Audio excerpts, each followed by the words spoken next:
ఆలయంలో అనధికార చైర్మన్ వ్యవహారం ఇప్పుడు వివాదాస్పదంగా మారింది. కాబోయే చైర్మన్ని అంటూ లేని కిరీటాన్ని పెట్టుకొని ఓ టీడీపీ నేత హడావిడి చేయడం విమర్శలకు తావిస్తోంది.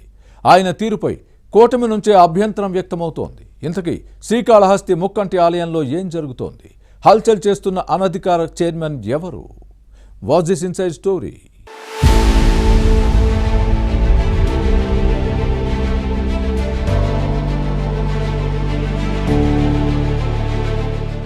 శ్రీకాళహస్తి వాయులింగేశ్వర స్వామి ఆలయం తిరుపతి జిల్లాలో ప్రముఖ క్షేత్రం.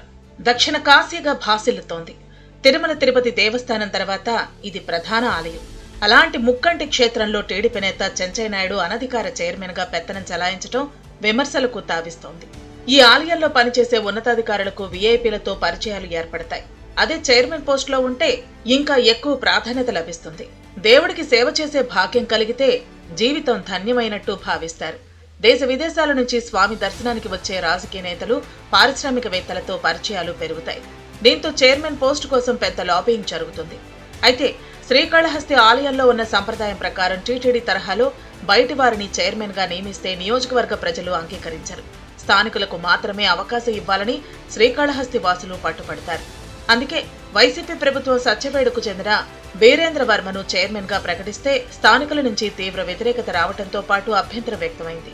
ఇది సున్నితమైన అంశం కావడంతో అనవసర తలనొప్పి ఎందుకని వీరేంద్ర వర్మ నియామకాన్ని రద్దు చేసి శ్రీకాళహస్తి నియోజకవర్గానికి చెందిన శ్రీనివాసులను చైర్మన్ గా నియమించడంతో వివాదం సద్దుమణిగింది.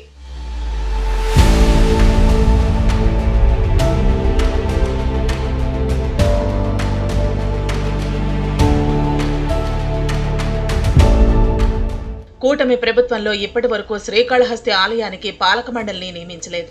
పలువురు నేతలు చైర్మన్ పోస్ట్ రేసులో ఉన్నారు. ఎన్డీఏలోని టీడీపీ, జనసేన, బీజేపీ లీడర్లు ప్రయత్నిస్తున్నారు. టీటీడీ పాలక మండలిని ఏర్పాటు చేసిన వెంటనే శ్రీకాళహస్తి ఆలయానికి కూడా ట్రస్ట్ బోర్డును నియమిస్తారని ప్రచారం జరిగింది. కానీ ఇంకా కసరత్తు జరుగుతోంది. స్థానిక ఎమ్మెల్యే బొజ్జల సుధీర్ రెడ్డి కొందరు పేర్లు అధిష్టానానికి పంపినట్టు సమాచారం. పార్టీ కోసం కష్టపడిన వారిని పక్కన పెట్టి తన ముఖ్య అనుచరుడు చెంచయ్య నాయుడుకు చైర్మన్ పదవిని ఇవ్వాలని ముఖ్యమంత్రి చంద్రబాబుతో పాటు మంత్రి లోకేష్ ను పలుమార్లు కలిసి కోరారు. కానీ ఈయన నియామకంపై ఎలాంటి నిర్ణయం తీసుకోకుండా పాలక మండలి ఏర్పాటుకు కూటమి ప్రభుత్వం చర్యలు చేపట్టినట్టు సమాచారం. బీసీ లేదా కాపు సామాజిక వర్గ నేతకు శ్రీకాళహస్తి చైర్మన్ పదవి దక్కే అవకాశం ఉందని కూటమి సర్కిల్స్ లో వినిపిస్తోంది. ఈ వర్గాలకు చెందిన నేతలు ముఖ్యమంత్రిని కలిసి అవకాశం కల్పించాలని కోరారు.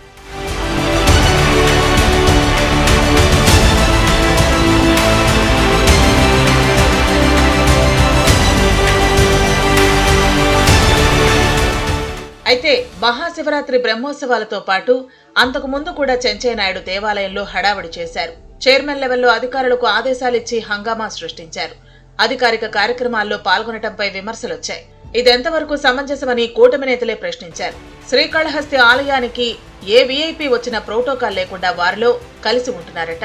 కాబోయే చైర్మన్ ని అంటూ పరిచయం చేసుకోవడంపై అభ్యంతరం వ్యక్తమవుతోంది. రాష్ట్ర ప్రభుత్వం పాలక మండలిని నియమించకపోయినా కాళహస్తి ఆలయంలో పెత్తనం చేయటం విమర్శలకు తావిస్తోంది.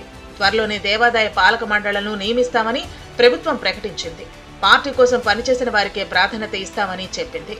మరి చెంచయ్య నాయుడుకే పదవి ఇస్తారా లేక వేరే నేతను నియమిస్తారా అన్న అంశం చర్చనీయాంశంగా మారింది. కూటమి పార్టీలోని నేతలు ఎవరికి వారు శ్రీకాళహస్తి ఆలయ చైర్మన్ పదవిపై ఆశ పెట్టుకున్నారు. ఎమ్మెల్యే సుధీర్ రెడ్డి సూచించిన వారికే ఇస్తారా లేక ఇతరులకు అవకాశం వస్తుందా అన్నది చూడాలి.